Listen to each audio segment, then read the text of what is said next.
Walaikum salam wa rahmatullahi wa barakatuh.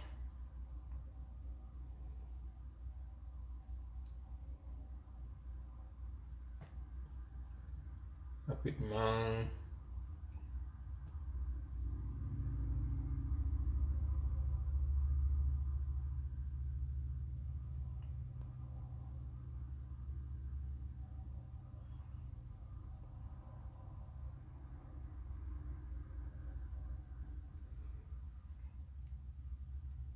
Ils sont 400 et quelques.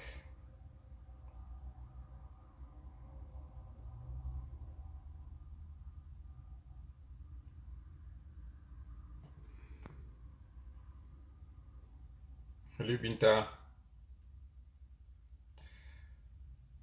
Fulbe Nation salminama. Kala wonɓe darde ɓen ɗo on salmitama on fo. Kala inde muɗum e yettore muɗum. Den habbade ɗo 1000 timma. Mi salmitike on kala yuriɗo. Walaikum salam wa rahmatullah wa barakatuh. Oui, partageons. Natuɗo woyo partage u. Kono e Zakaria ça va? Ɗa jam? Tanala ka wontirɗa ɗon. Madame Icciatu Bari kala waɗuɓe ɓen photo frappon on fo mi salmitike on. Jiwon hoore pete mi salmitike on onon kadi. Ibrahima Balde Cross mi salmini on. Alpha Omar Ba e Elage Omar Balde mi salmini on fo. Mi salmitike kadi Ibrahima Diallo Vao.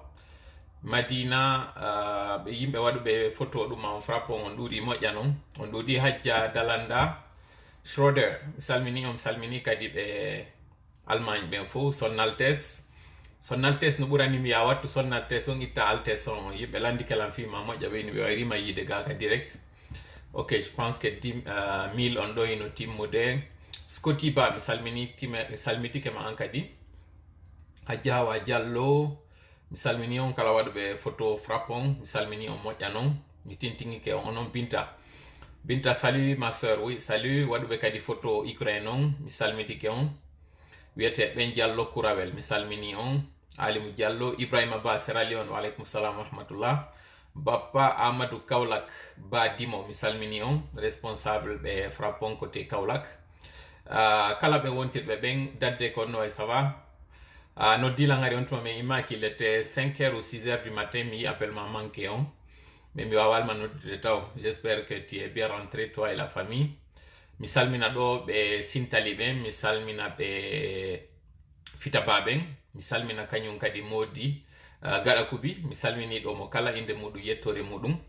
Mi salmina kadi ɗo ɓe Sigiri ɓen 1100 et quelques. Donc est ce que le son est bon, est ce que no nanade. Ibe Yasriba mi salmini kadi Futanke Jeyal wontirɓe ɓen frappe wontirɓe ɓen Côte d'Ivoire on salminama. Cayɗen fof Côte d'Ivoire ton mi salmini on o jine on fof on salminama mi ala lintude ɗo ha mi accora woɓɓe hawre waɗa. Donc on est déjà 1200 le son. Est-ce que le son est bon? Monsieur Ibrahima Diallo wontirɓe ɓen yes the sound is good wontirɓe ɓen Sengo Tunisie mi salmini on. Ok.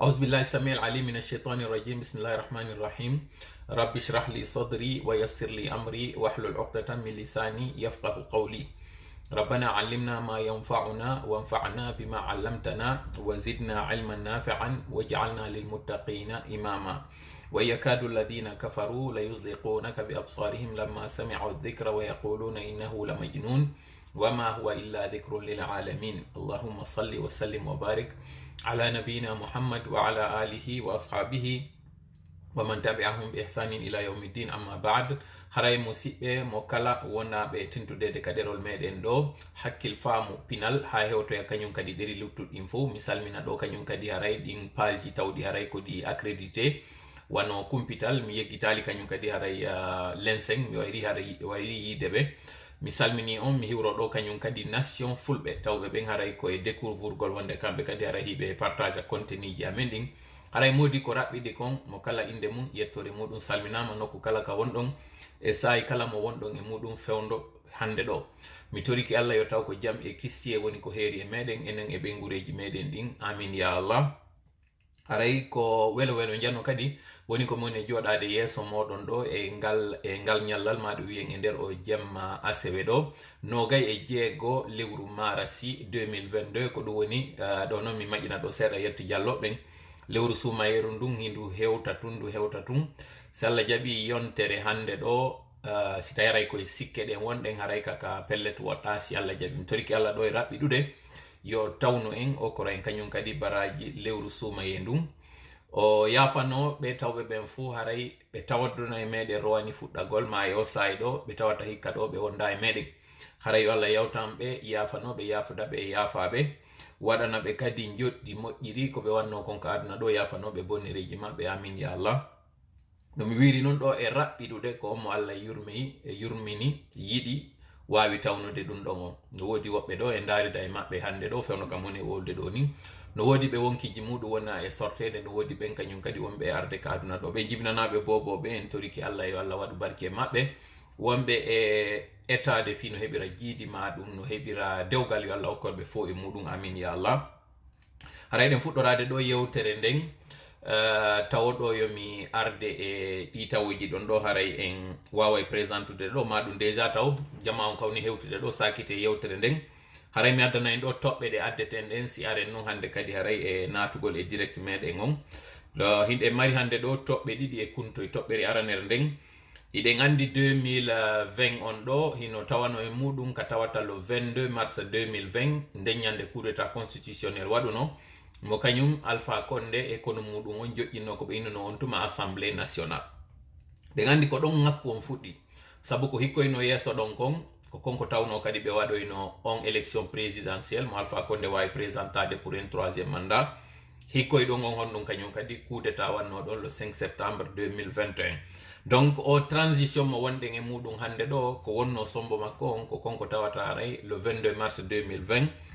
constitution keso waɗano référendum waɗa ko ɓe inni assemblée nationale joƴƴina wiwɗen noon hande ɗo ka dartugol ɗin ɗon fof kon ɗum woni ko tawata kon han joni enen leydi meɗen ndindi ala yarude yeeso kon ɗum woni sombo muɗum on ko hombo kañum kadi wawete wiide ko oɗo woni ko waɗi ɗum ɗo ko ɗum woni haray wonata toɓɓere meɗen nden ɗimmum ɗum en yewtay fi konko tawata kon e yi responsable ɓe wonɓe ka RPG tawɓe haray nangama e konko tawata kañum kadi woɓɓe go tawnoɓe ko wano ministre ɓe ma gouverneur ɓe nangaɓe fewdo hande ɗo nadoyaka kasoji wiwɗen noon est ce que ɗum ɗon hino maridi jomodiri toon nokkugo e ko tawata kon haray no wodi wonɓe ardodirde no wodi wonɓe folotirde fi wawgo remplace ugol kañum monsieur Alpha Condé ka hoore parti ardagol o parti innete ɗon RPG ko ɗum ɗo woni haray toɓɓere men ɗimmere nden toɓɓere tammere nden ko kunto e toɓɓe ko tawata kon haray hino wodi buyɗi yewteten ɗo fi muɗum no Allah newnirani en wo mi torike noon Allah newnanɗo en on yo wawu tindude ɗo yo newnan en kadi no seydiren ɗo e jaam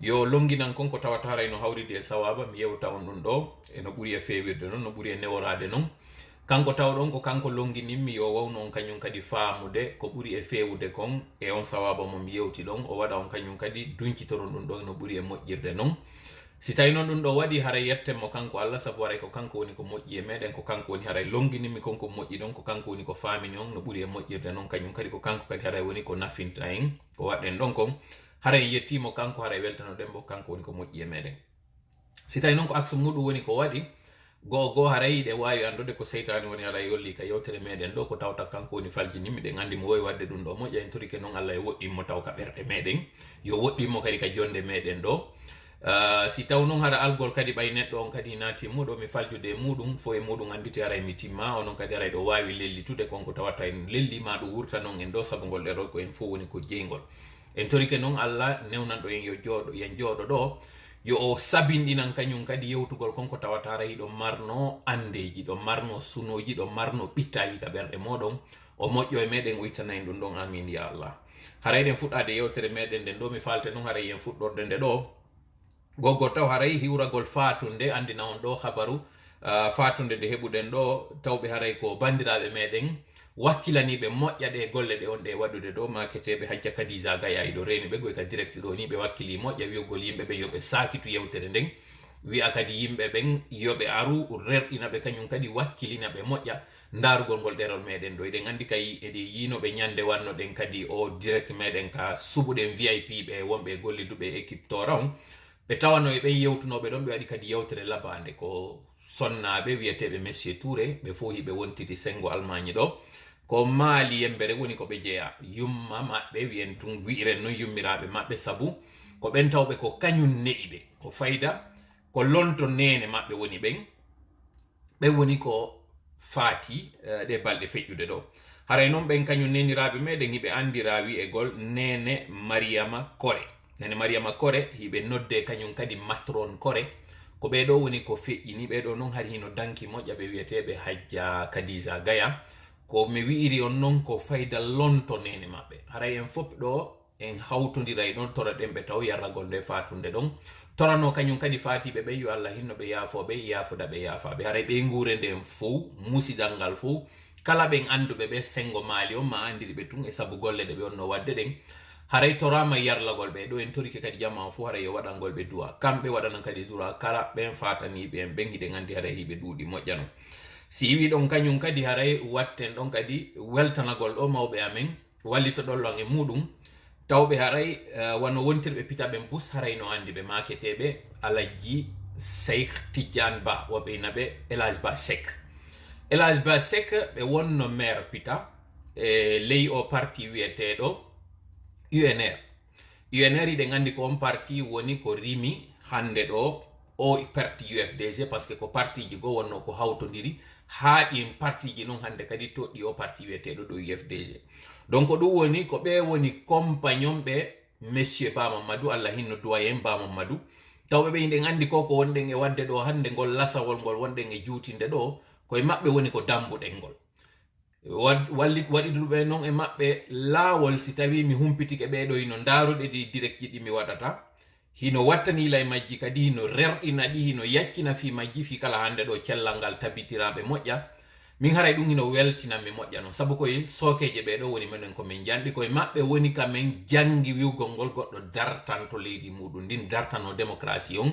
dartano no nunɗal waɗira Alhaji Ba Seck hande ɗo hiɓe fooyi moƴƴa noon kono mi humpitama wondema fi kala konko ɓe fooyi ɗon moƴƴa ɓe daraylan direct ji ɗi moƴƴa hande ɗo hitongo jogama ɓe wawata haray makude kono ɓay tun haray na gite ɗen ma noppi ɗi woni ko jaɓa yerka ɓe heɓi feere wo ɓe toloto ɓe lando direct ji an ɗin ɓe addaneɗi ɗon ka ɓe nawni ɗon ɓe dara ɗi ɗum ɗo haray ɓay mi humpitike ɗum welinmi sengo go weltininmi moye suninimmi sengo go ko ɗum woni ko suninimmi kon ko konko tawata hay andingol siɓɓe am ɓe wondema hayɓe weltori ko woni e wadde kon rerɗina kadi yimɓe ɓen haray yoɓe wakkilinan ɓe du'anolan e muɗum koye ɓe eɓɓu hino tawa e konko mi yewta ɗo no feƴƴiri hakkude maɓɓe e mawɓe an goo tawɓe hino mapanila moƴƴa ko woni e wadde ɗo ƴettugol direct on ɓanna kaamilu on ɓay ɓe wawata yewtude ɓe sappo kaamilu on ɓe andina ko komi woni e wadde ɗo awa dow ko e diina kam mi woni e dambude waɗugol ɗum ɗo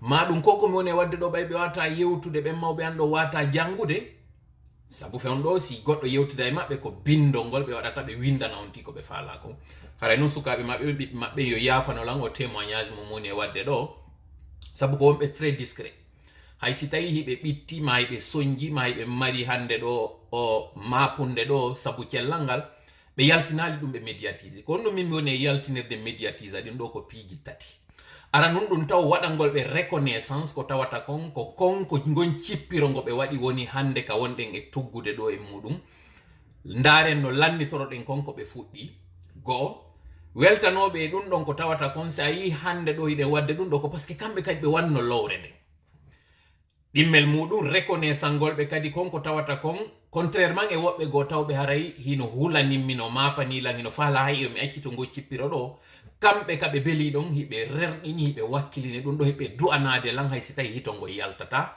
ɓe wallina kadi ɓerɗe mawɓe am ɓen wiyaɓe wondema yoɓe wallitolan e ɗum ɗo wata goɗɗo dartolan e ɗum ɗo troisiéme man kadi toragol on fof yo waɗan ɓeɗo du'a kaɓe waali ɗum ɓay ko Allah woni jogui cellal ngal yo Allah jonnituɓe cellal maɓɓe ngal yo Allah dikkin kala ɓe nawnuɓe hande ɗo toon to miɗo andi o daroye o direct an ɗo ko ŋaññare jande mi woni on e yewtude ɗo kono ande ko iwi kon ka ɓernde daroyto kadi ka ɓernde mi humpitama ko wonɗon e ndarude lan direct ji ɗin kon fi kala en wawata yewtude hande ɗo en ala e yiidirde mais kono haray onon ɓayɗo yiwde lan ande miɗo weltani on miɗo weltori on ande kadi hande ɗo ko golle ɗe fuɗɗino ɗon mi woni e ndarude ɗo no min lannitoɗo haray min toriki Allah e okkor min kutu e muɗum ɓoyna on kadi hoore meɗen hoore amen ɗo kamen ɗaɓɓira du'aji kamen ɗaɓɓira barkiji kamen anda hino woodi kadi kamen tippi min anda hino woodi kamen woni e dartanade ko tawata kon ko haqqeji amen ko tawata ko golleji amen ɓay koko fuɗɗi ɗon haray mi woni e lannitade amin ya Allah haray ko témoignage ɗo mi falno waɗude yafoɗon lan noon ko tawata kon haray hande je suis un peu émotif ko tawata kon haray sunoji haray hino hawtodiri ka ɓernde an ɗo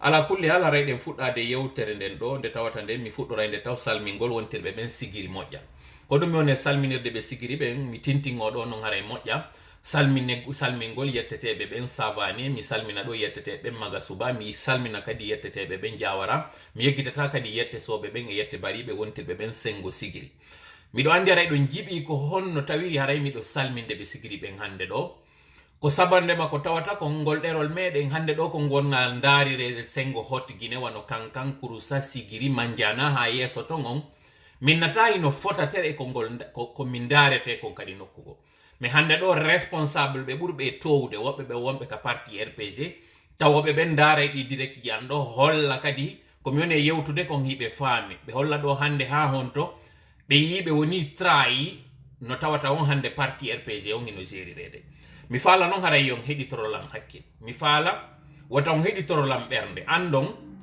politique no nandi e religion no nandi e dina kono ko honto kanji ɗiɗi ɗi seedi moƴƴa moƴƴa noon ko konko tawata ton dina si a naati e nder mum ko ɓuri yelede konko e tawa a yaltata sabandema no woni ɗon haray ɗa felliti ko pellital woni e mum politique on noon naafi hande ɗa e nder parti jango ma faɗɗi jango a yalto e on parti ɗon ɗum wona probléme non duwa ka wonde probléme ko duwa koye tawara si e woni nene goto ɓe yiɗen e ɓeygure wotere hiɗen muyni hay e endu wotur ɗum si han a suɓike parti mi suɓike goɗɗo go ɗum haɗata aren fotten e tabal gotal ngal ñamen e nder miral goto on haɗata darna juulugol mi ara mi yewtira ɓawo ma mi juula haɗata si a heeɓi sokola mi tawde ma e mum haɓata si a heeɓi welo mi tawde ma e muɗum kadi sendude e mum ko ɗum ɗo woni muamalaku ko ni faalira ɗen nayo tawara politique on puusa en ha tawata welduɓe ma kawtirɓe ɓe haɓiday ɗon haray hakkil hollaka haray faamu waɗali moƴƴa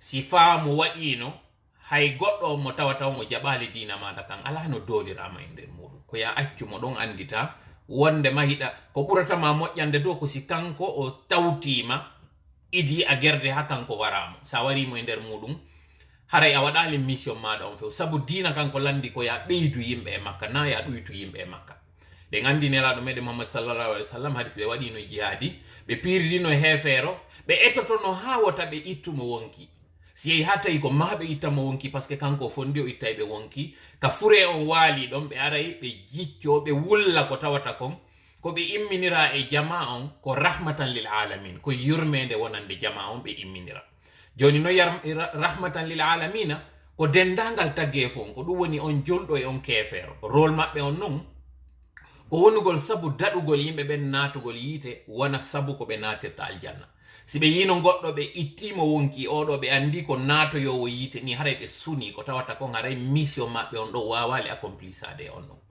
awa politique on kadi ko ni duwa ɗen wawde ɗen duwa tawde ara se yi goɗɗo hino e laawol tawgol ko o ñigol torane ɗen mo Allah yo tawtu en e ngol laawol feewgol o waɗa en enen taw déjà e laawol ɓurgol feewde ngol o ɓeydana en kadi yimɓe na yo ɗuytan en ko ɗum woni fuɗɗorade ɗo yewtere nden ko par ce que hande ɗo politique on traumatise moƴƴa jama on ko hay konko tawata ko gonga yimɓe ɓe wonde ɓe huɗitoto ɓe hutito moƴƴa non eɗen andi o audio Alpha Condé yaltunoɗo ɗo yimɓe buynanguno wiugol ko manipulation yimɓe nangue wiugol ko diversion min ari ɗo min yewti on d'ailleurs so wattane yila ko ɗerol amen ngol ɗo ɓuri commentude fi muɗum si après ɗum presse ji luttuɗin fof non nangi non e commentugol hande kadi haala kanka lolli moƴƴa non kono ɗum waɗini ɗum no tawa kadi ɗon andi mi yeetike wondema konko yaltunoɗo nde ñande na e yaltude petwoni hari koko yaltuno neɓino no tawa e ɗinɗi tawata haray ka ɗerol ɗo meɗen gollitorde humpitagol goɗɗum darata opportunité yaltingol ɗum muradu ɗum après ɗum ɗon kañum kadi ɓay on wi'aɗo ko kañum tumira yaltingol on audio ɗon ɗum ko kañum Khalil Kaba kaw nanga ɗo kañum kadi ɓe publie fi muɗum mais yiɗon kañum kadi arɓe kadi erreur ɗo inni c'est de la diversion woɓɓe ari ɗo nangi wiwgol ko wallugol kañum Khalil Kaba lilu no ɓurtira heɓude popularité. Ça se comprend après 11 ans de gouvernance Alpha Condé ka tawata kon tout est politique, tout est calculé, tout est manipulation. Hande ɗo yo taw on traumatisme ɗon hino ko e jama on. Hande ɗo jama on hay konko tawata si waɗi accidentellement jama on ko sikkata wondema RPG on no fori ma ɗum CNRD on no fori no wadde manipulation.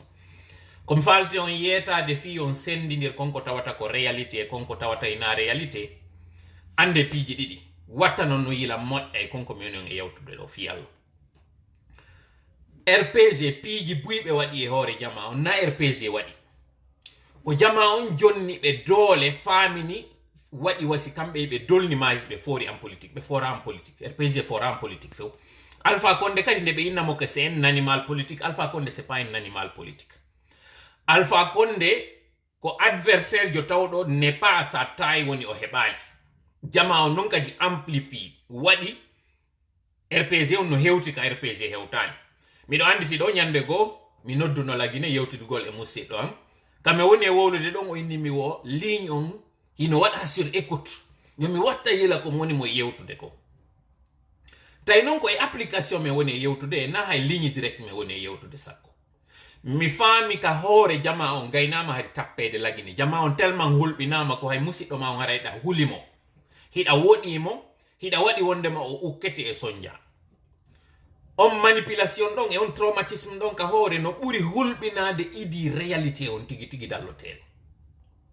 Qu'est-ce que je veux dire ɗimmum ɗum kadi ande CNRD hande ɗo kala ko ɓe woni e waɗude déjà taw laawol ngol majjitirino ɓe CNRD hande ɗo onon tigi o yi combien de fois ko taton ɓe woni e wadde ɓe hottoto woni hande kadi donc itte e salaji moɗo wondema CNRD on ko fort CNRD on ils sont tellement nuls, ils sont tellement... J'essaie de trouver l'expression harami yennali. Harami wawlali konko tawata. Wabbe no nder ton be tawata j'ai du respect pour certains d'entre eux parce que men fuɗɗi ke hendade anda ramification haranaɓe jooɗa tun wabbe go kadi wonɓe ka CNRD nder ton. CNRD ko jama woni townude fimaɓe no woni non kadi RPG ko jama on kadi townuno fimaɓe kono jama woni ton kala action waɗu kumɓe inna wattane yila ya une piège ya une manipulation ya une diversion diversion on nden waɗa mi yetto mi ina on ɗum ɗo ko diversion mais ko wona ko diversion kadi mi wawi on yettade donc pour le cas de Khalil on ɗo détrompez-vous ya une grosse guerre nder ton ko d'ailleurs ko ɗum ɗo woni e wonde fuɗɗode ka wonɗen e yewtirde kon ɗo fi affaire succession vous vous rappelez très bien que le parti RPG, français, à l'attention de nos auditeurs, nos abonnés, nos téléspectateurs qui nous regardent du côté de la Haute-Guinée. Sachez que lorsqu'on a arrêté M. Khalil Kaba, nous avons condamné cela. Pourquoi nous avons condamné cela? C'est parce que si on parle aujourd'hui de respect, d'intimité, de la vie privée, de tout ce que vous savez, par rapport à la raison qui a motivé l'arrestation de M. Khalil Kaba, sachez que d'abord, le droit à l'image de M. Alpha Condé a été violé. Lorsqu'il a été arrêté cette nuit du 5, ce matin du 5 septembre 2021. L'image de lui, avec la chemise déboutonnée, c'est une image qui ne devait pas du tout sortir. Mais elle est sortie quand même. Et ceux qui sont à la base de la sortie de cette image, ce sont les gens qui l'ont démis ce jour-là, ceux-là qui l'ont déchu. Je parle très bien du groupement des forces spéciales.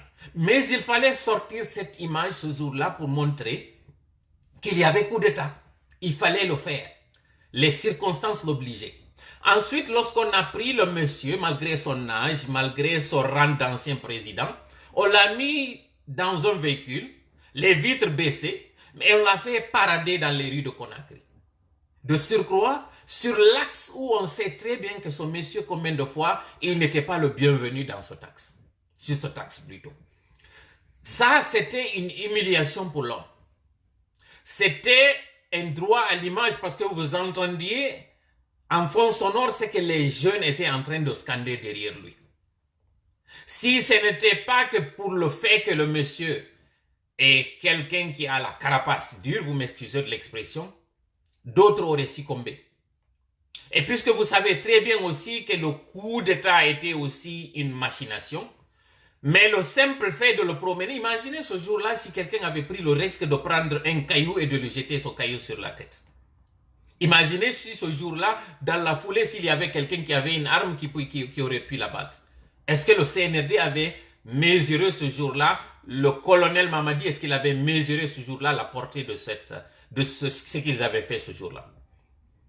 Donc, s'il y a une plainte qui doit être formulée contre M. Kaba pour avoir sorti un audio sans le consentement de son auteur, les membres du CNRD, en l'occurrence le colonel Laye Mamadi, doit subir de même. Parce que celui-là, non seulement il a promené son image, mais il a promené la personne elle-même. Où les gens ont pris à cœur joie des images de M. Alpha Condé. Alors comment comprendre qu'aujourd'hui qu'on justifie l'arrestation de M. Kaba pour le simple fait qu'on le soupçonne d'avoir été à la base de la fuite de cet audio? Donc, nous, en tant que légalistes, nous l'avons condamné. Et nous avons dit que c'est l'adversité et non l'animosité. Nous ne sommes pas des ennemis en tant que Guinéens. Nous sommes des adversaires. Nous sommes sur un terrain qui est d'abord social, mais aussi politique. Donc, si on arrête M. Kaba et qu'on se taise là-dessus parce qu'on estime qu'il est membre du RPG, imaginez-vous le jour où on va arrêter un Cellou Dalein, par exemple, où on va arrêter un certain Sidi Touré, où on va arrêter un Etienne Soroboki de nouveau, où on va arrêter un certain Aliou Ba. Si ce jour-là, on sort pour dire que c'est injuste, c'est qu'on a été d'abord nous-mêmes injustes. Sinon, une injustice est égale à une injustice. Lorsqu'elle s'opère, il faut se lever en tant que démocrate et en tant que légaliste et la dénoncer. Donc nous ne regardons pas M. Kaba en tant que M. Kaba. Nous regardons le terrain, la situation de l'injustice, sur qui qu'elle soit, on la dénonce, on la condamne. Donc je voudrais vraiment que vous vous départissiez de ces sentiments, parfois malsains, de penser que lorsque nous sommes en train de condamner l'arrestation de M. Kaba, dire d'abord que c'est une diversion, ensuite dire qu'il ne fallait pas qu'on dise quelque chose lui concernant. Et pour l'albéine, ou aussi son du jodi ke di moment, ta wiu immoy hore di mojang, wiu immoy hore ame. Mi yiltetano en do e exemple wondo très simple. Fewndo be yaltinno M. Damaro, ka suudu makko. Jama on tuma weltino applaudi si kelli inni c'est bien. O yaltinama ka suudu makko. Si vous vous rappelez, mandite kon wonno commentaire amen on par rapport à wombe darde directini. Mais non be yeyibe soutanoy ke si on tuma jama on fu immino inni que Damaro no mari di contrat kanko e patrimoine bâti on. S'il faut l'expulser, il faut d'abord un préavis, il faut passer par les règles de l'art. Koko wadano comme monsieur Cellou Dalein et monsieur Sidi Touré wadatano. Donc à un moment donné, il faut être très vigilant. Naya immo kella goddum parce que fewndo ka woni wadde don ça t'arrange. Il faut avoir raison garder anda conséquence di mudum di nyande dum do rewto e hore ma kon no waroyta. Donc ko ni wonde ngi wedditorde wade ngi division parce que si jama on kelli dum do ben tawbe fu weltorake ko nanga kon nyande mo modo ngono kadi nango yama mo mede ngon nango ya enen kadi ngi moyto tum fudo de wiide no kondane beeda be andita ko be wada no kon kambe kadi be mo be na no jogitemo don o yi division on kon du wadata. Alors que non faut c'est Johnny Jude, nous avons un adversaire en commun. Nous avons un ennemi, je peux me permettre de dire en commun. C'est l'injustice, c'est l'arbitraire. Ko dum do doit en condamner dem fu ko dum do doit en dartade contre mono. Wono wado. E hande do ko mboni kala mu ko CNRD o. Donc ko CNRD o marden ko cipperte ngi mudu. Se nangino yugol korun am bedum ngen nangali cippirgol be do yehi ka le yagal nyande feccio be o arto e yenen kadi. Donc andi o histoire iyan na itati na e rane wengen ba wane wengen kanyum e bode wengen won dum wado ino din donc honno ari don hendira don nagge wote don hata wo heddo e ke sakiti ngen alors que si nay din tati non di jonni no duude dum bonoru do ma dum buut ngi buuto wi do watano di nyamude. Donc ardinen hakkil modja waden bernde den serato ardinen hakkil andon kadi hande do si wawi do déjà convaincu de lo kan adverse e mi ke be tawti en no ɓuri tuma inude den cippirde maɓɓe ko ɗum simi jonni on exemple nelaɗo on si ɓe cippirino e goɗɗo ko ɓe tawata ɗon ɓe faaletake taw wargol mo ko tuma yehi ha tawi taƴi tokkota ko ɓe wara mo ɓe mbojja kañum kadi konko ɓe waɗi ɗum ilanne ɗo même kadi hande ɗo ko ɓe ɓe yiwɗon iɗo yawiti ɗo ka rpg tawɓe ɓen hande ɗo ɓe ɗaɓɓude ka ɓe ya par ce que ɓe yi ƴetta ɗon ka yeeso ɓernde maɓɓe weltorali mo na gerugol ɓeɗo rebela ɓe contre meɗen ko gerugol convainca ɓeɗo andinen ɓe hinna gere leƴƴi on n'est pas dans ça hande ɗo seede taw enen hiɗen catalogue hiɗe waɗa wiwɗen ko bomɓe ɓe gera hay ɓe puusa en toujours yen naatu e on piège yawgol sengo ka leƴƴi c'est très grave o yiiɗo fewndo ɓe yimminoɓe yehi ka kasori ka suudu makko ko honɗum ɓe wanno ɗo manipulation o yiiɗo kadi vidéo circule ɗo ka innaɓe ɓen ko ɓe ka axe immi yeytayimo weltanagol mo accompagne mo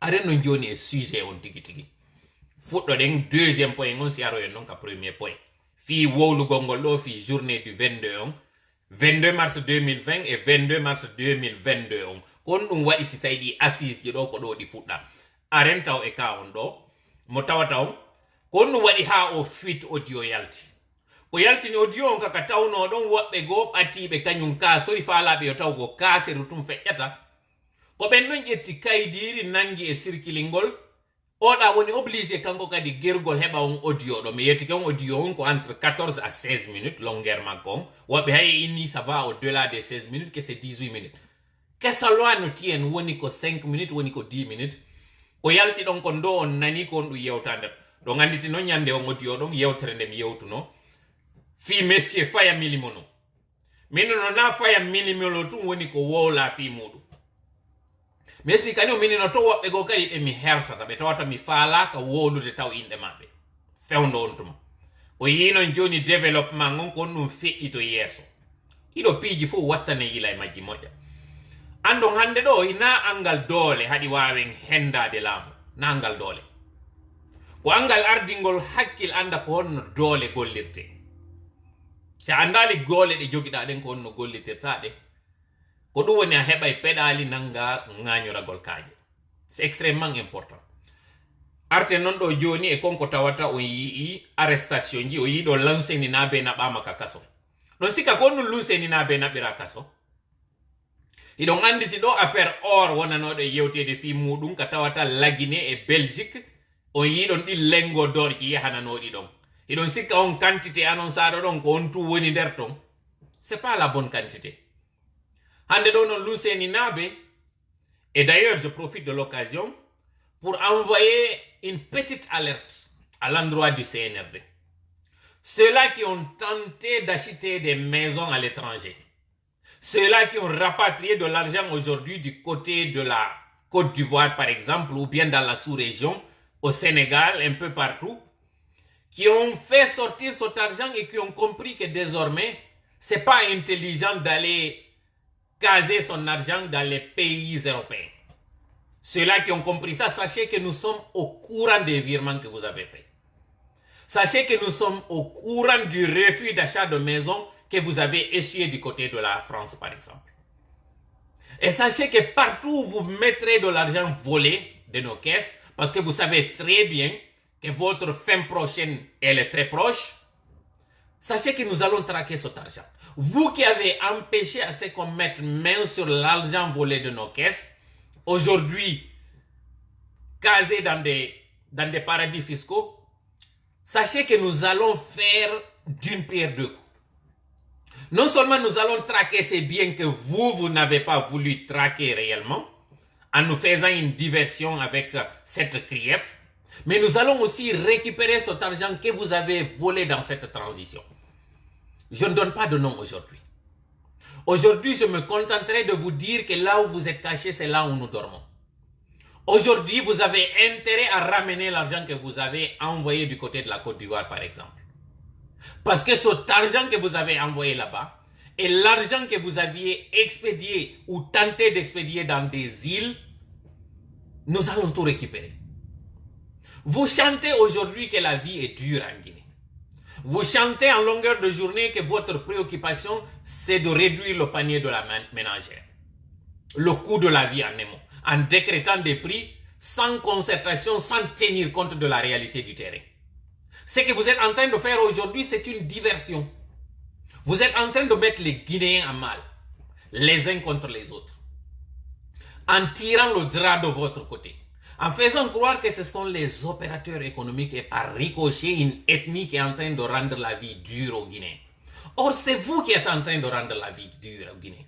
D'abord, le simple fait de n'avoir pas déclaré vos biens, de n'avoir pas donné la liste de vos membres, de n'avoir pas fait un chronogramme, tout cela, c'est une façon de nous ramener en arrière. C'est une façon d'enfoncer aujourd'hui notre pays parce que les sanctions et les crises vont se mettre ensemble et qui va payer le prix? Qui va payer le pot cassé de votre malgouvernance? Ce sont les citoyens, vous et moi.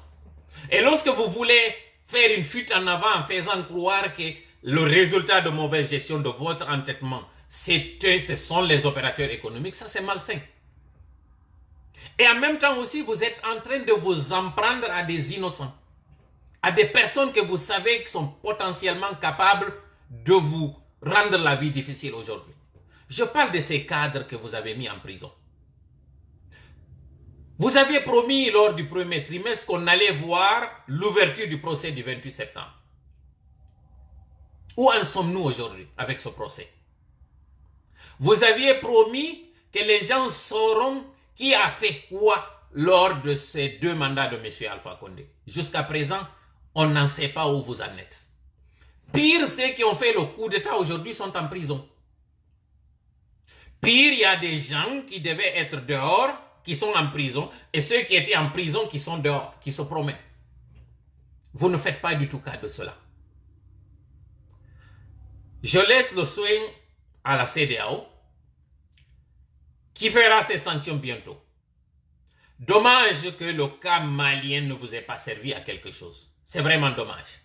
Parce que le Mali qui se tapait la poitrine en parlant de 5 ans, est d'abord venu à 3 ans, aujourd'hui il parle de 2 ans. Et ce sont vos mentors, ce sont ceux-là que vous voulez suivre.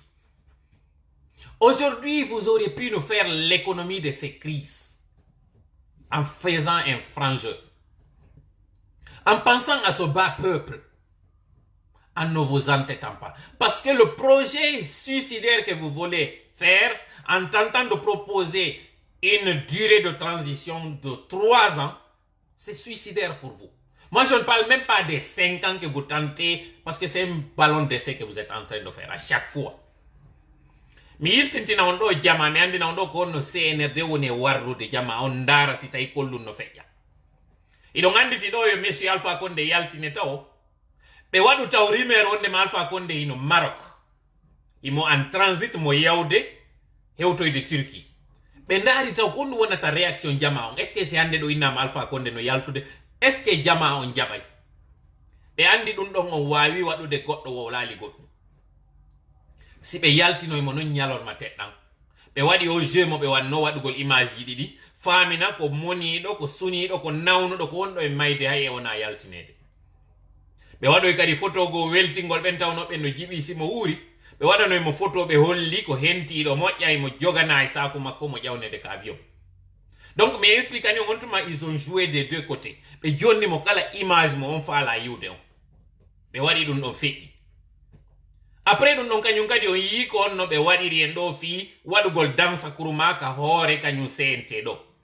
ɓe yaltinta wawa siko rumeur après ɓe confirme ɓe yi réaction jama on ɓe andi ɗum ɗon kadi gasay après ɗum ɗon kañum kadi cuuɗi leader ɓe ɓen ɗo ko honno ɓe waɗiri toujours CNRD on ko fella darto waɗata ko bako fampo si ɓe ndaari ɓe tawi ɓe waɗi goɗɗum jama o réagi sali ɓe andi woyɗu feƴƴo e ko ni kadi ɓe warriri fi affaire o transition ɗo duré on ɗo o yiko ko ɓe yaltini kon ɗo ɓe inni wo ko chronogramme on ɓe waɗi ɗon 4 ans et demi ndarugol ko honno jama o réagi sirta kono ɓe yeggiti ko Allah daali kon ko alqur'ana bada ausbillahi min cheitani rajim o inni innahum yakiduna kaydan wa akidu kayda fewndo CNRD jooɗotono e kaydi waɗa o programme maɓɓe ɗo hari ɓe miijotano ko o conflit ukrainien ɗo entre Russie et Ukraine on guere ɗon no fokkiti Mali kadi miijatano ɗum ɗo kadi hari hewtirayno ka woni ɗo hande ɗo noon ka du'aji meɗen ɗi woni e jabade ɗon o yi crise ukrainien on ko honto hande fewdi un mois après han joni Poutine wawali hewtude Kiev wawal hewtude ga capitale jogo sare nden andi ton non c'est la grande Russie et la petite Ukraine nangodiri hande do mit Putin on o yani miɗo andi ti fewno fuɗɗino wolde ɗo fi Putin har no wodi goɗɗo mo suusata e wolude fiinde Putin goɗɗo hay suusata on tuma joɗade wola hay ɓari ndomo hay goɗɗo suusata hande ɗo non Putin mi yiɗa yey ɗo joni yimɓe men fof no jooɗo waɗanamo direct ji wola fi makko hay ɓe duwano ka wolde fi makko on jawmo marnomo geri on ɗo yani fiyon ɗum tuma yanuɗa e fofuɗo wo tuma yanuɗa e goɗɗo mo ɓurɗa wo doluɗamo gibi ɗon hara e andu jaw maɗa on o yani ko ɗon o yanata Allah yiɗa ya yanu e goɗɗo mo ɓurɗa o yiɗa toujours Allah hino darani on wonaɗo e toñede si a woni tun a dolni a ƴetti doole maɗen a feƴƴintiniɗe e hoore on mo doluɗa doole maɗen iwa joni o hetta loin de mi yewtuɗon mi feƴƴina mi ɗuɗɗina haala kam mi faala tun andi ɗon par ce que miɗo andi no woodi buyi wonanɓe réussi no woodi ɓe et je respecte position maɓɓe o no tawa eɗen aroɓe ka page ɗo nanga wiugol wondema min falji Russie no wallude dina ka Russie no wallude Afrique ɓe colonisali Afrique je n'ai rien contre lui Poutine je n'ai rien contre lui je vous ai même dit que j'ai de l'admiration et j'avais du respect pour lui j'ai toujours de l'admiration par lui parce que c'est quelqu'un de courageux d'ailleurs c'est grâce à lui que la Russie a évité cette chute qu'elle était en train de faire lorsqu'on a dissous l'Union soviétique en 1991 c'est grâce à lui, après M. Gorbatchev, que la Russie est devenue la Russie forte, celle de l'ours, la Russie de l'ours. C'est grâce à M. Poutine. M. Poutine, c'est quelqu'un qui a été un grand travailleur. C'est lui-là qui a fait de son pays une force, une puissance militaire, une puissance très respectée. J'ai de l'admiration pour ces personnes-là qui ont à cœur leur patrie, qui défendent leur patrie. Mais puisque je suis contre ce fort sur le faible, je n'ai pas aimé ce qu'il est en train de faire en cautionnant des dictateurs sur le sol africain. J'aurais aimé qu'il y ait toujours l'équilibre de terreur. C'est-à-dire si aujourd'hui l'Occident n'a qu'un seul fort, qui va défendre alors les faibles? J'aurais aimé que M. Poutine soit celui-là où la Chine, en tout cas qu'il y ait les deux blocs, pour ne pas qu'il y ait un seul fort, je l'aurais aimé. Mais lorsque la Russie s'en prend à ses voisins, les plus faibles que la Russie aurait pu réunir pour les rendre plus forts, ça c'est une chose que je condamne. Donc encore une fois, je respecte vous qui soutenez la Russie. Je vous respecte. C'est votre choix. Je n'ai aucun problème par rapport à ça. Mais détrompez-vous. Ce n'est pas en soutenant la Russie que vous êtes en train de rendre l'Afrique plus forte. Non. Rendre l'Afrique forte suppose que nous prenons notre destin en main comme l'a fait la Russie lorsqu'elle s'est sentie menacée. Servons-nous de l'exemple russe pour nous aussi bâtir notre propre force, cette force africaine. Si vous êtes des panafricains, sachez que ce n'est pas en soutenant Paul ou Pierre que vous allez rendre l'Afrique forte. Ce n'est pas en pensant que l'ennemi c'est l'Occident, la France en l'occurrence ou les États-Unis. Ce n'est pas en pensant cela que vous allez nous donner de la force. C'est en vous disant que notre propre problème, ce sont nos dirigeants africains qui n'arrivent pas à être à la hauteur. Ceux-là qui sont en train de voler les biens publics pour les rapatrier dans des paradis fiscaux. Ceux-là qui sont en train de tuer leurs propres frères pour se maintenir au pouvoir. Ceux-là qui ne veulent pas du tout l'alternance, ce sont les ennemis de l'Afrique. Ce ne sont pas ceux-là qui soutiennent les dictateurs, qui qu'ils soient. Que ce soit la France, que ce soit les États-Unis, que ce soit la Russie, quiconque soutient un dictateur doit être combattu. Et je voudrais donc qu'on ne se trompe pas d'adversaire, qu'on ne se trompe pas d'allié non plus. Parce qu'en le faisant, nous allons toujours faire le même perpétuel recommencement. Nous n'irons nulle part. Donc, are mi arta ka pulal, mi yewta en ɗo hande, o yi ko on to leydi men din fewndi. Ɓe wonaɓe naadede ɗo hande kasoji. Monsieur Khalil Kaba hande do déjà RPG on si tawno tigi tigi monsieur Alpha Condé himo nundi e ko woni e wadde ko mo duwano kanko tigi accude congrès wada haraw nangali e dijugol enquête yi contre wobbe go nder ton parce qu'il veut se débarrasser de ces gens-là.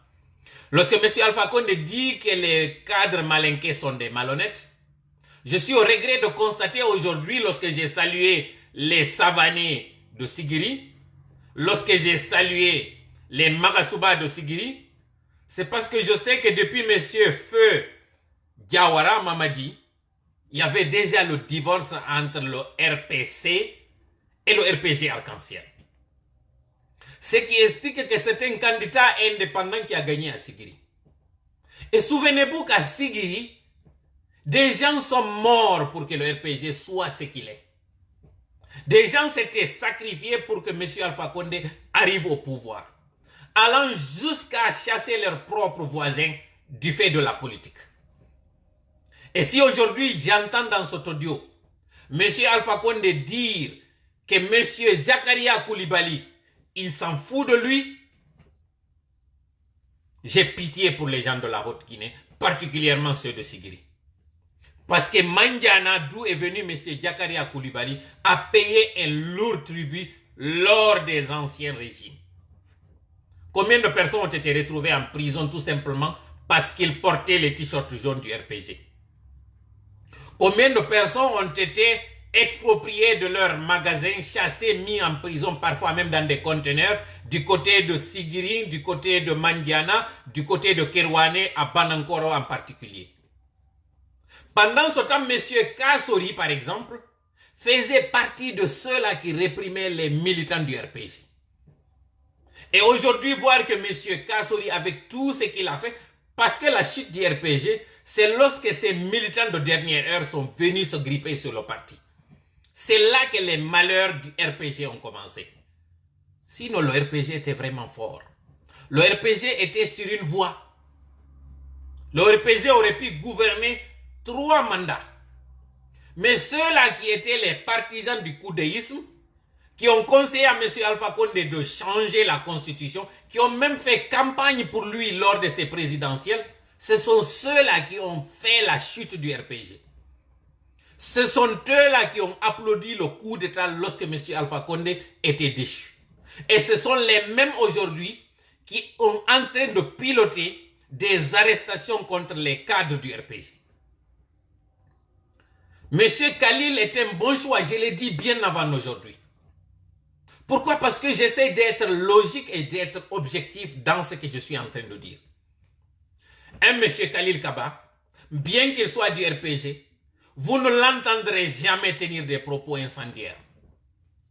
M. Kaba, c'est un jeune cadre, même s'il est plus que la quarantaine. Mais comparativement aux autres crocodiles, il est plus jeune. M. Kaba a fait ses preuves, je ne fais pas de la publicité pour lui. Mais aujourd'hui, M. Kaba méritait comme d'autres.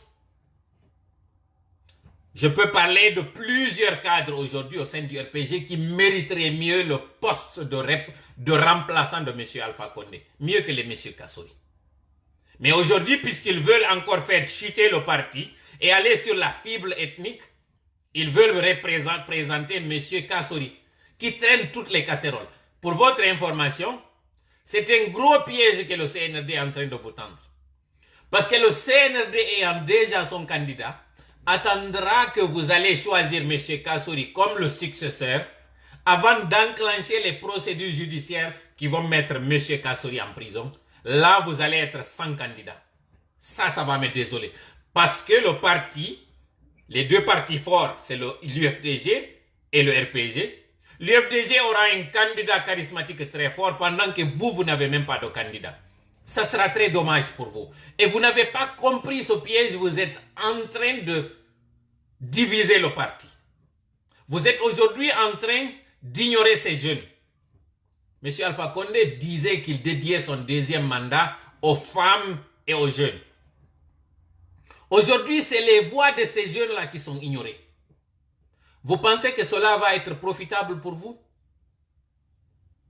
La réponse est non. Vous allez me voir en tant qu'adversaire et ne pas tenir compte de mes conseils. Tant pis pour vous. Mais si vous comprenez mon objectivité, à vous conseiller de choisir M. Kaba comme candidat, et d'ailleurs c'est à mes risques et périls que je suis en train de le faire. Parce qu'il y en a qui ne sont pas très mûrs en politique, qui vont penser que je n'avais pas en fait mon mot à dire sur le RPG. Non. Je vous ai dit que mon combat n'est pas un combat politique. Mon combat, c'est un combat citoyen. Je n'ai pas de couleur politique. Même si on m'attribue d'être un militant de l'UFDG, chose que je respecte, je suis un militant de l'alternance. Et pour moi, cette alternance, elle est incarnée par M. Cellou Dalein, jusqu'à preuve du contraire. Mais je ne voudrais pas que M. Cellou Dalein soit le seul candidat fort lors d'une échéance électorale, par exemple, où le RPG n'a même pas de représentant. Je vous fais ce conseil. Comme je vous ai dit, il y en a qui me critiqueront pour avoir fait mon choix sur M. Kaba, mais je prends le risque. Parce que je sais qu'aujourd'hui, vous n'allez pas comprendre la motivation de ma démarche. Vous n'allez pas comprendre ce que je suis en train de faire aujourd'hui. Or, en frère guinéen et en sœur, je vous tends la main pour vous dire, ne nous divisons pas. Si nous sommes forts, nous pouvons chasser le CNRD. Mais si nous sommes divisés, nous allons subir le CNRD. Aujourd'hui, la Haute-Guinée, vous connaissez très bien combien de fois vous n'avez pas de route, vous n'avez pas d'eau, vous n'avez pas d'électricité. Or, votre candidat a géré pendant 11 ans. Et vous voulez que celui-là qui l'a empêché d'investir en Haute-Guinée revienne comme président? Vous représentez encore? Soyez objectif, soyez intelligent. Certes que vous allez penser que c'est un piège que je vous fais. Parce qu'en refusant peut-être Kassori, c'était le bon cheval, c'est ce que vous allez penser. Sachez que justement le piège, c'est de penser ainsi. Et vous tomberez dans le piège. Alors que ce qui pourrait faire l'union de votre parti, c'est d'être objectif. Récompenser ceux-là qui l'ont mérité et faire en sorte que désormais qu'on en finisse avec cette malgouvernance. C'est ce qui fera moi mon bonheur, qui va couronner le combat que nous sommes en train de mener aujourd'hui. Regardez aujourd'hui le Sénégal. Aujourd'hui, le Sénégal a inauguré un pont qu'ils ont appelé Nelson Mandela. Allez au Sénégal, regardez, ce sont les dirigeants administratifs qui vont vers les religieux et non l'inverse. En Guinée, ce sont les religieux qui vont vers les administrateurs. Or, la religion, elle est en dessus de la politique. Lorsque vous ne mettez pas Dieu en haut et les gouvernants en bas, si vous renversez la pyramide, vous allez subir les conséquences. Aujourd'hui, la Guinée est indépendante avant le Sénégal, mais allez jeter un coup d'œil au Sénégal pour voir combien de fois le Sénégal est bien parti. Yewte non joni fi toɓɓere men aranere nden non koko woni ɗo fi o assise mo ɓe moɓɓini ɗo fi muɗum fi on ɗum enen haɗi yen han joni laawol ngol 1958 la Guinée no hendade indépendance muɗum 2022 duuɓi jelu enen en hendiki indépendance 63 ans 64 ans 64 ans iɗen naatoyde 64 ans giɓi hendi ɗen indépendance kono wiɗen enen e yehi yeeso e muɗum lagine parce que des individus sont là en train toujours de manipuler même lorsqu'il faut bien faire ils vont mal faire suɓagol o date 22 mars ɗo fi wiwgol ko fuɗɗagol assise ji ɗin toujours ko symbolique mo klawun tosokun o système ɗo tawɗon kala ko waɗata ko ma symbolique wona e mum ko clan woni e wadde ɗum ɗo parce que kaɓe waɗno kon le 22 mars tripatiyugol constitution o waɗa nden ñande o référendum ko ɗum kadi ɓe woni e tripatiyude ɗo et malheureusement ɓe wattanta yila ils ne choisissent jamais les bonnes dates pour faire les bonnes actions c'est bien dommage lorsqu'ils ont choisi d'annoncer le 1er mars comme étant la date du décès de Diallo Terry pour qu'on célèbre la fête de la journée de la monnaie, plutôt que de pleurer la mort de l'homme. C'est la même chose encore. Ils choisissent tristement l'anniversaire des 2 ans de ce référendum qui nous a conduit à ce gouffre pour dire que c'est cette journée-là qui va être la journée des assises nationales. Et on se pose la question pourquoi nous sommes toujours derrière. On se pose la question pourquoi jusqu'à présent on n'arrive pas à voir le bout du tunnel. Responsable retard hande la Guinée on naɗi ɗo natatu. Ko leƴƴi yagal e hawre angal nunɗugol anditana hankin ko baban warno baba ma. Ko baban kasuno bemma. Hande ɗo babe ngam maayi, bemma maayi. Aru joɗoɗen waɗen justice hetta haqqeji maɗa ɗin mi yetoma taw ko honto bemma taw woni ka surra. Anda taw ko honto kabru maɓɓe woni. Iwa ɗum ɗon justice waɗe condamné on waɗnoɗo ɗon. Inde wiyanoɗon ko traître jo ma wiyanoɗon ko comploteur jo yaltini e ɓen comploteur wiyaɓe ɓen ko comploteur ɓe. Qu'est-ce que ça coûte vraiment de faire ça? Qu'est-ce que ça coûte vraiment aujourd'hui de faire une justice pour ceux-là qui en demandent depuis plus de 6 décennies? Ou au moins plus de 4 décennies. Ceux-là qui demandent à être rétablis dans leurs droits, qu'est-ce que ça coûte de faire ça? Comment pouvez-vous comprendre qu'il y ait un pardon lorsque vous ne reconnaissez même pas le tort que vous avez fait? Regardez d'abord le paradoxe de cette démarche. Pourquoi demander pardon lorsque vous ne reconnaissez pas qu'il y a un tort? Comment savoir qu'il y a tort s'il n'y a pas justice? Et comment savoir qu'on puisse aller de l'avant lorsqu'on on occulte le côté de la justice? Aujourd'hui, le problème guinéen est pourtant très facile à résoudre. Parce que découlant du passé, aujourd'hui, même si on condamne les personnes qui ont commis en tout cas les erreurs, les horaires des premiers régimes ne sont plus en vie. Pour la plupart. Donc c'est une condamnation à titre posthume. Mais puisque vous tenez plus à l'honneur de vos parents plus qu'à la douleur des victimes, vous êtes obtus, vous êtes têtu, vous êtes haineux. Et c'est cette haine qui constitue ce poids, ce fardeau, qui fait que l'avion ne décolle pas. Est-ce que vous connaissez ces ballons? Ces ballons à oxygène, comment on les appelle d'ailleurs, c'est les mongolières ou mongolifères. Il y a des fardeaux qu'on met autour de ces mongolifères qu'on jette parfois lorsqu'on voit que le ballon n'est pas en train de décoller. Le cas guinéen est pareil que ces mongolifères. Parce que le tort du Guinéen fait que cette douleur des victimes nous hante comme une malédiction qui fait que notre pays ne s'en sortira jamais. Parce que des individus tiennent à l'honneur de leurs grands-parents ou de leurs parents. Et si justement vous tenez à l'honneur de ceux-là qui sont aujourd'hui dans des tombes, plus que vous tenez à la douleur des familles des victimes, on n'en sortira pas. C'est effectivement la montgolfière.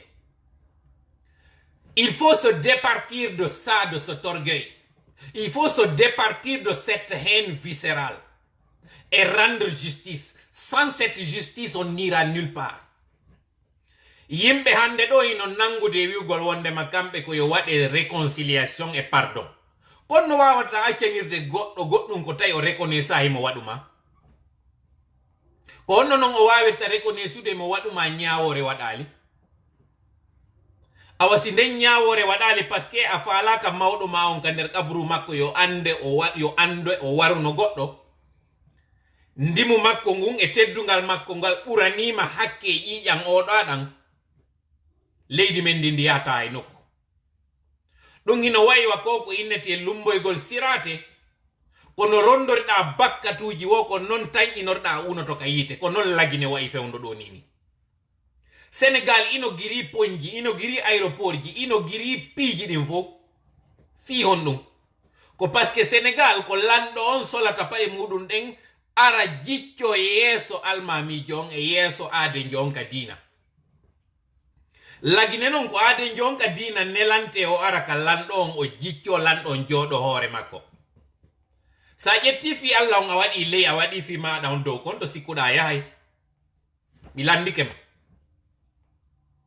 Allah o tagima o wadi hore makko dow o wadi yimbe representobe mo ka leydi o wi an laamido on ka dina e ka dawla ko an woni representant makko ka leydi a jetti dina kan a wadi sere a wonni wondo e nyaawirde no tawata nano tippiri non donc ay wi wongo representant jol parce que ko do confusion woni e wade de anana be inna lando on ko teddintedo parce que ko kanko lonti Allah ka leydi ko do dum ko lando wondo e gollirde no Allah yamiriri non si lando nyaawiri no tawata nano Allah yamiriri non hande kadi o representa Allah parce que Allah ko nundudo no tawa inde makko nen ko be innata kon ko al alimul hakim o toñata joni non goddo si lando woni toñowo on ino wawi wonde representant Allah o wata wonde representant Allah katay don o wonari representant Allah an representudo Allah on ka julirde a wata wiide on hino hore mada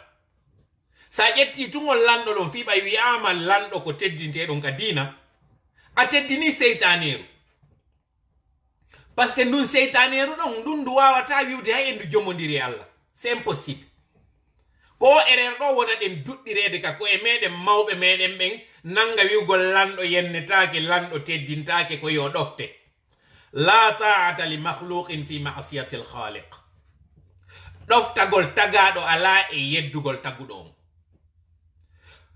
Allah on kadi no dali kan al-Qur'an makko man lam yahkum bi ghairi ma anzala Allah fa ulaika hum lannitani en dum kala o nyaawirdo no tawata nano Allah tippiniri non ben do wata wiide ko be representant Allah Senegal murid ben Macky Sall si fokkiti yawgol yida e mabbe o ara o sola pade makko den ka natirgal ga o ara o jodo ka gatal kambe be wona ka jullere ene non alfa konde kanko nelanayno almami on premier imam grand mosquée o ya tawa mo Sekou Touré ya julna mo non konno tanjinorde ngenen e yara yeso piji din fo ide renversi pyramide justice o wadama to nundangal wadama to pewangal wadama to ko no ngeddorda ida sikka ngal leggal ma don ngal hubbay problème guinéen on il est très simple il est très facile mais malheureusement ko mata o soñjo de mojja si yite lawol parce que no wodi wonbe wiide mawbe amem ben tabitata wonde mabbe bonnuno hanki kono en même temps hibe yidi an yo mawdo mawo yo wonu ko bondo mo arde non o indama accana mo intine kono wawite mo intinirde a jabali taw bonnere mawdo ma wuren ha yeyida wattude ka mawdo ma on bonnuno don donc o journée d'assise mo be wadi do si be faala be yaay be irtoya kala mayam be ben ka kaburuji be adda be joggina be koy nyappale be woni koy fenande nyabbande wonno kala kadi yawdo tawti dum don qui qu'il soit et là j'avais du respect pour monsieur Baouri. J'ai longtemps évité d'aborder le cas de monsieur Baouri parce que comme j'ai dit mi wawata jodade do minna yo Guinéen fo hawtondiri jogondira yurmondira welda particulièrement Fouta Diallo en précisa do Fouta Diallo mi wowla mi fillo Fouta Diallo na pullo tun no woniri non baskot na soso tun no woniri non hot Guinée na maninka tun fore kadi na fore sietun kono mi wawata en hawtindir juude golliden e hore an a jabali han joni famugol a wawata wadude gonga on nundal wadali a wawata wadde sariya on lawol fewgol ngol rewaka monsieur Baouri on woni ministre de la réconciliation fewndo tan lannode laamu kañum monsieur Lansana Conté si je ne m'abuse sinami fay ka gouvernement d'union nationale on tuma ko wawno do wadude ko yawgol nun hetta fureji warano ben Guinée forestière wiyanoɓe ko rebel ɓe naɓa jonnita ɓe ngureji maɓɓe ɗin c'est bien mais est ce que on tuma wawno noon kadi ƴettude ɓen fellunoɓe ɓe naɓi ɓe ka ɓe ngureji ɗin wiɓe ko min felli ɓiɗɗo moɗon o gaccanela harana jonnitugol ɓe tun fureji ɗin ma awa si tawi ɓe bonni tabintine wonde ma yi ko rebel ɓe num ɓe naati ɓe waɗi rébellion kono hino fureji moɗon ɗin est ce que o wanno ɗum on tuma monsieur Bawori ɗo non joni ɗon yaade naate e tawe e commission mo tawata on commission ɗon wala e wowlude fi justice o et je vous connais combien de fois vous êtes attaché à ce qu'on appelle la justice. Comment pouvez-vous comprendre que vous soyez crédible aux yeux des gens si l'aspect de la justice est occulté? Donc, symbolique wada donc kanyum kadi demarugol di assise ji do le 22 fi toujours lannitagol ko be wanno kon 2020 kadi toujours di symbolique ji mabbe do ko di kadi toujours nattirta en baaw direct mede ngongo juuti mi anda ko commune minute hebuden mo do kono ko mi wawata on yetade en burni 1 heure de temps on do hiden hubinde do mi araka divers ji do mi do mari piji tati ko mi yetto malheureusement e yi suma yeon hino natude do e hore sonjaaji din fu hino arande Guinée e yi do on fuddaki taw yugol conséquence ji din biredi wal ko jel woni e kutoyde do be ngandi non suma e biredi wangal ko on to weldi ide ngandi taw déjà hay moƴƴingol mboyriji din woni ko kaaba woni ko fonye ko honno dum sattirta ka suma yedo sukaron kanyum kadi sattay woni sabande mako tawata o crise wonɗo e wadde ɗo déjà o yi prix carburant on ko on to fewndi kono mi woni on e yewtirde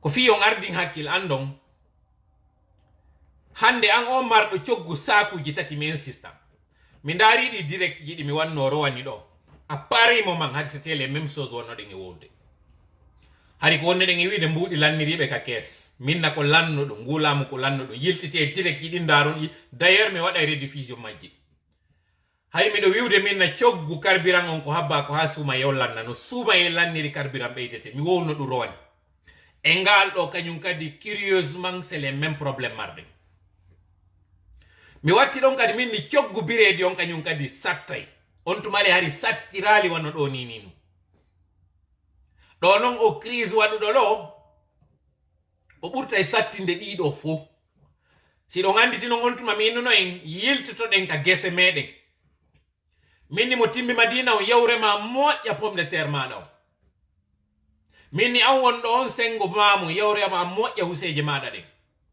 an wontiɗo dalaba o yawrema moƴƴa huseje maɗa ɗen ɗo yawrema moƴƴa carotte je maɗa ɗo yaw moƴƴina moƴƴa tamatije maɗa ɗen alhamdulillahi rabbil alamina hande ɗo yi récolte on campagne agricole on ko woni e yaltinde ko nanonoɓe on tuma yiltiti e leydi ndin hande ɗo ɓe ninsata kon ko ɓe waɗi ɗum kono kala ɓe wedditinoɓe jooɗi habbori poron ande ko woni arde ɗo kon mi wowla mi fillito sattende jande hino fokkitani aduna on fof kono sattende ɓurde e janɗude no fokkitani sous région on particulièrement lagine andi ton ɗo noon taw sanction ji CEDEAO ɗin ɗi yanaligoy taw ka divers ji noon no tawa e ko ko yi sommet extraordinaire mo CEDEAO on waɗi hanki o yi Mali wonnoɓe wolde ɓen fi 5 ans de transition hande kadi ko jelɓe e jeejirde fino ɓe sortororo ɗon andi ton noon économiquement Mali no ɓuri en wonde stable économiquement hande ɗo ko poron tum ɓurdirɗen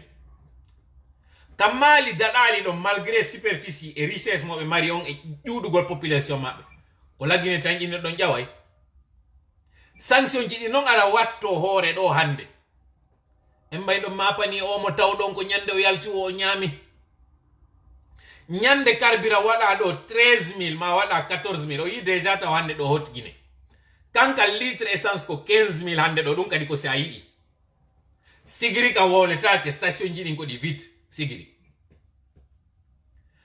joni noon ɓeɗo ko si goɗɗo sardi otowal muɗum yaltini taw ka port naɓa hewtinoya marchandise on ton on marchandise ɗon goɗɗo no wawi joɗade e nder bureau mum climatisé wiya ko télé yeyete ko an sodanimo ko an yoɓanimo wali wali ko a wonimo yoɓande magasin makko on ko a wonimo e sood waɗande mo dédouanement Kwan jonni mo carburant makko nga wewtini kaka woni yobde chauffeur jom barage di waddon din hande ka yimbe wona itinede mbuudi ko woni be ittande mbuudi e di barage.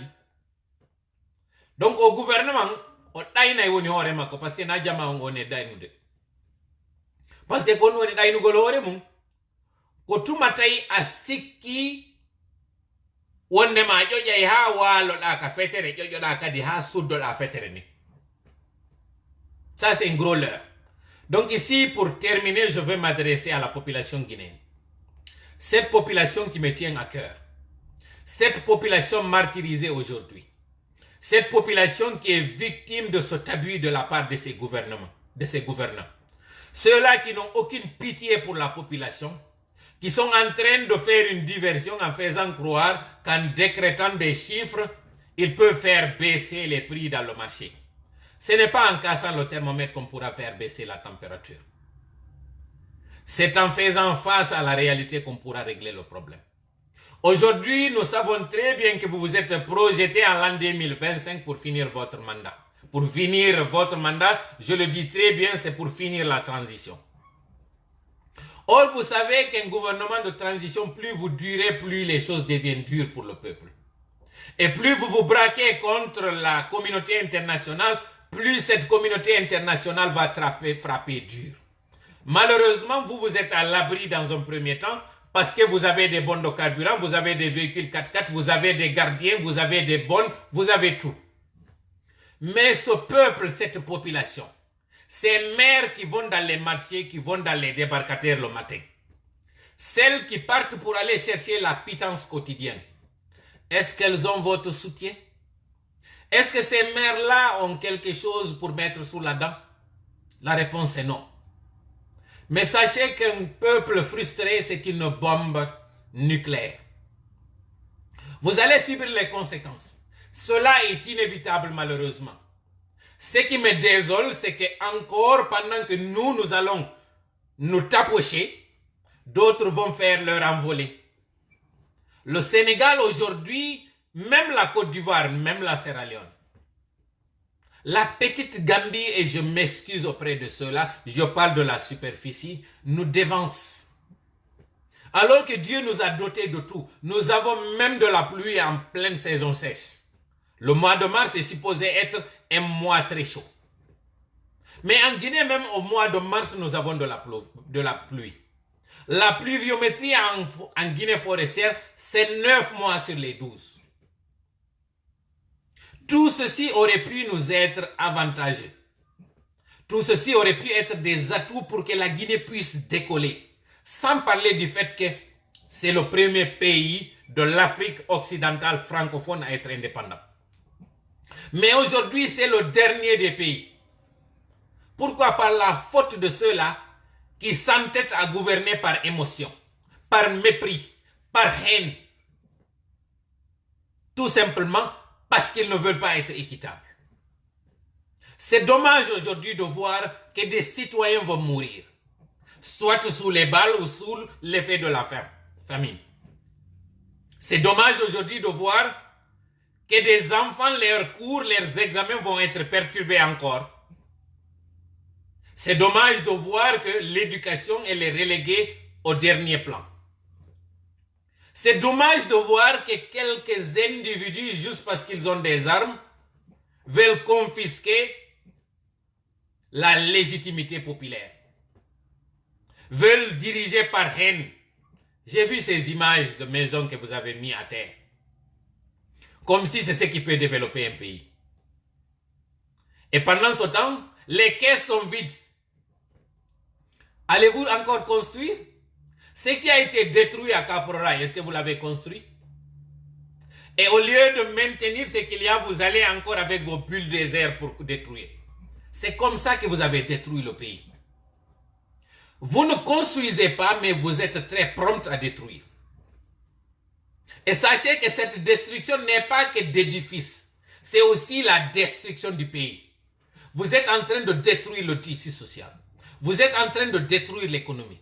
Vous êtes en train de détruire la démocratie. Vous êtes en train d'affaisser le pays. Tout simplement parce que vous dirigez par émotion, par favoritisme, Vous êtes vraiment des amateurs. Malheureusement, vous allez encore vous buter au mur avant de réaliser que vous avez encore choisi le mauvais chemin. Vous n'avez fait qu'en fait que relancer la machine. Vous n'avez pas changé la direction. Vous êtes en train d'aller sur la même direction que le régime précédent. D'ailleurs, le régime précédent avait quelques acquis. Vous n'en avez aucun. Et malheureusement, qui va payer la facture? C'est le pauvre citoyen.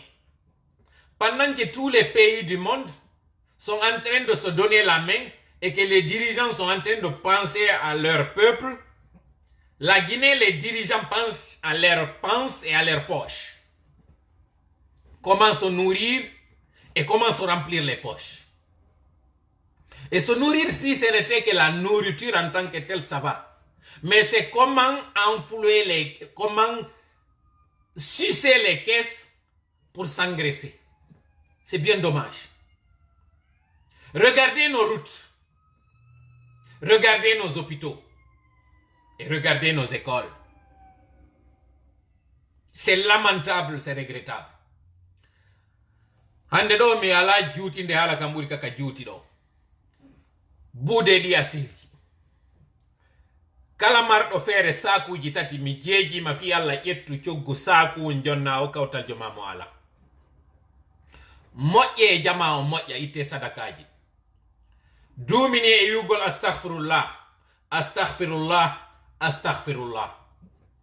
Fi on ɗum wonɗen e wirde ɗum ɗo. Allah on daali ka alqur'anare. O daali wa ma kana Allahu yu'adhibahum wa hum yastaghfirun.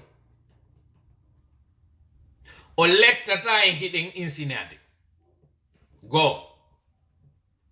Allah on daali qultu astaghfiru rabbakum innahu kana ghaffara. O watti ɗon yursili sama alaykum midrara. O waɗanay en toɓo on. Toɓo on non ko on symbolise. O nemaji ɗin moƴƴereji ɗin. Wa yumditkum bi amwalin wa banin. Ko ɗum waɗi o waɗanay en kañum kadi ɓiɓɓe heɓo. Ko no ɓiɓɓe heɓorto ko woni nafa heɓugol ɓiɓɓe. Ko prospérité toujours leydi nin. Wa yaj'al lakum jannatin wa yaj'al lakum anhara. Aljannaji ɗin ɗe wiide ko won ɗum symbolise ɗi. Donc duumo ɗen e wi'ugol astaghfirullah. Duumo ɗen e wi'ugol astaghfirullah. Astaghfirullah on non innaka ɗengal tungoy. Kaka ɓernde e ka kuuɗe kadi. Fi on no wirɗen kaka ɓernde kadi e kaka kuuɗe. Koyo tawde ɗa wi'a astaghfirullah Allah mi tuubi, koyo taw yiɗa dartude hoore ma kadi kon no wiɗa Allah mi tuubi. Accu jamfagol. Accu fenugol. Accu wujjugol. Accu doolugol. Accu yeynugol. Sa acci ɗiɗo ɓay Allah ino daali senaɗo meɗen ino maaki la'ana Allahu rashiya wal murtashiya. Si a woni tun ko a yeynowo ngenaari fiino kaari heɓira ko boni ma fiino suuɗira gonga on yaltina fenade ɗen e yaltata e nde tampere. Donc nde ɗawi astaghfirullah koye taw an wonɗo e gerude ɓiɓɓe yimɓe ɓen, an wonɗo e gerde yimɓe no seedira ka dewle muɗum, an wonɗo e gerrire fiino goɗɗo naadire e kaso ko yaccu ko wonɗa e wadde, an wonɗo e wadde ngaygu hakkunde ɓiɓɓe Guinée ɓen, particulièrement hakkunde fulɓe Fuuta ɓen. Wi'u astaghfirullah kadi koko wonɗa e wadde ɗon tawa ka kuuɗe ma kadi e ka golle ma acci itta ka ɓernde ma ha sidi o. Koye taw konko wowlɗa ka ɗengal hino yaadi kadi ka ɓernde e ka kuuɗe. Si ɗiɗo yehi daali siɗa faala a waɗa e astaghfirullah laabi capanɗe jeeɗiɗi no Allah daali non ka alqur'ana lan yahfirallahu lahum. Allah yafantako ɓe. Duumoɗen e astaghfirullah on. Duumoɗen e astaghfirullah. Duumoɗen e astaghfirullah. Par ce que koko woni e heɓude ɗo mi sikka tun koko woni e waɗude ɗo ko par ce que goɗɗo no waɗude ko par ce que kadi yiɗen waɗude enen tigi. Mi neeɓi on takkanade min miɗo mari ɗo yewtere nde mi jiɓi ko honno mi yewtirta e nde fi en faamude par ce que nde metti yewtude nde metti faamude ko on ɗum no mettini nde yewtude ko par ce que ko nde goonga goko awolle ko muusuɗo nde metti faamude parce que yimɓe ɓen duumike e mayre à tel point que sa wi yo ɓe accunde hino metti fi ka ɓe yiɗe alors que le tanke en accali nden piiji ɗon e yiyata laawol ngol yo allah okkoran kin hakkil e ngal ñeeñal no mi waawa heɓirde cuucal mi ara mi jooɗo mi yewta en kan haala ɗo o okkora en kadi hakkil e faamu e pinal no waawire nanirde on goonga jaɓen mo golle no o iwira sabu ko woni en e heɓude ɗo mi sikka ko ngayngu jama on tun hiɗen tawa e mo mi lammitora yewtere nden ɗo débat wonɗo e wadde ɗo hande e hoore ɓe tawɓe ɓe heɓi décret ji ganin ɗo wano Alpha Boubacar par exemple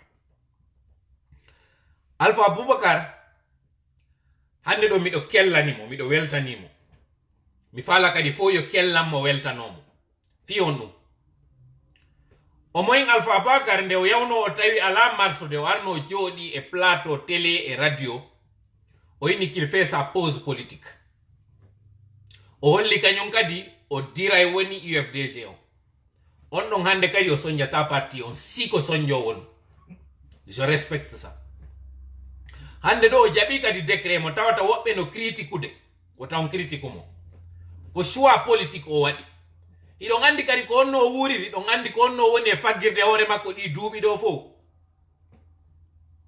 ko faala ɗon kanko ko yo jooɗoro ni tun ara o heɓali ka o ɗaɓɓata ngel makko ngel o taw felu Alpha Boubacar taw felu kadi kala ɓen tawɓe no hésiti yawgol naatoya ka gouvernement ton feluɓe ko wonɓe duwa ɗon felude ko ɓe tawɓe no jooɗi ka opposition ma no jooɗi ka nder parti politique ji alors que non ko kamɓe woni noppi e gite ɓe wonɓe e salade ɗin parti ji hewtoya ka laamu ko ɓeɗo min mapinimi ɓeɗo noon Allah no andi ɓe ɗuuɗi ɓe heddi kadi e nder parti ji ɗin hande ɗo ko ɓeɗo duwaɗen dénoncude mi yaltinta noon tawno mi wiri noon échange ji woɓɓe e maɓɓe ko waɗiri e laamu ngun gon je veux parler laamu Alpha Condé ngon ñande coup d'état o waɗi ɓurɓe maɓɓe ɓe garno habbi décret ji le 7 et le 8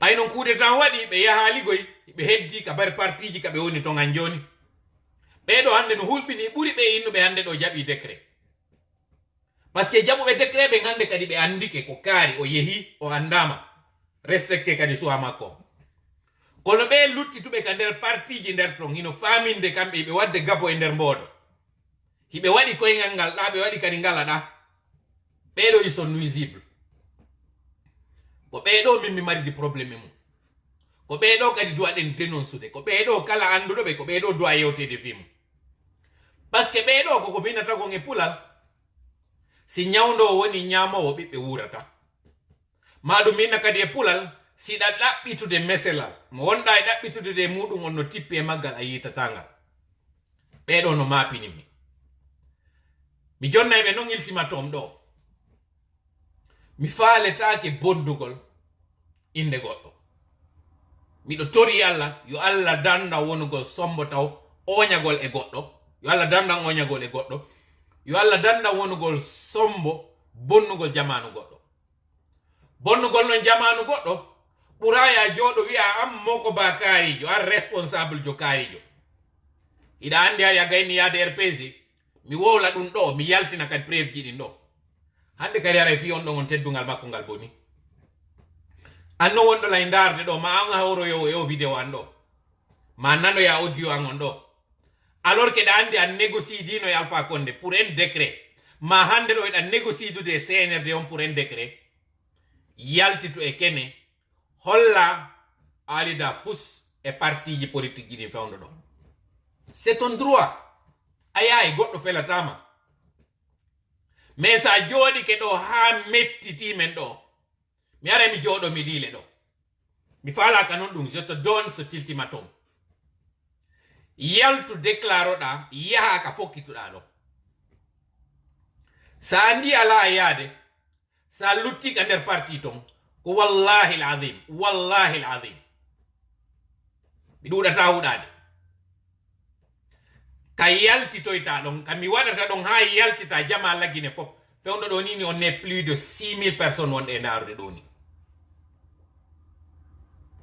Tondaro ko wonno yide do 3600 mako jelugo 4200. C'est pas ça.